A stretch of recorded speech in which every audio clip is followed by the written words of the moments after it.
കർത്താവിൻ്റെ കോപത്തിൽ ഭൂമി ഞെട്ടിവിറച്ചു, ആകാശത്തിൻ്റെ അടിസ്ഥാനങ്ങൾ ഇളകി. അവിടുത്തെ വായിൽ നിന്നും സർവ്വവും വിഴുങ്ങുന്ന അഗ്നി പുറപ്പെട്ടു.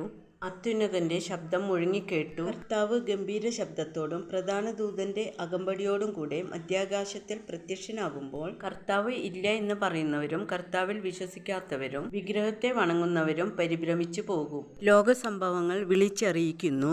കർത്താവ് തൻ്റെ പ്രിയപ്പെട്ടവരെ തന്നോട് ചേർക്കാൻ മധ്യാകാശത്തിൽ വരാൻ സമയമായി എന്ന്. കർത്താവിൻ്റെ കോപത്തിൽ ഭൂമി ഞെട്ടിവിറച്ചു, ആകാശത്തിൻ്റെ അടിസ്ഥാനങ്ങൾ ഇളകി. അവിടുത്തെ വായിൽ നിന്നും സർവ്വവും വിഴുങ്ങുന്ന അഗ്നി പുറപ്പെട്ടു. അത്യുന്നതന്റെ ശബ്ദം മുഴങ്ങിക്കേട്ടു. കർത്താവ് ഗംഭീര ശബ്ദത്തോടും പ്രധാന ദൂതന്റെ അകമ്പടിയോടും കൂടെ മധ്യാകാശത്തിൽ പ്രത്യക്ഷനാകുമ്പോൾ കർത്താവ് ഇല്ല എന്ന് പറയുന്നവരും കർത്താവിൽ വിശ്വസിക്കാത്തവരും വിഗ്രഹത്തെ വണങ്ങുന്നവരും പരിഭ്രമിച്ചു പോകും. ലോകസംഭവങ്ങൾ വിളിച്ചറിയിക്കുന്നു. കർത്താവ് തൻ്റെ പ്രിയപ്പെട്ടവരെ തന്നോട് ചേർക്കാൻ മധ്യാകാശത്തിൽ വരാൻ സമയമായി എന്ന്.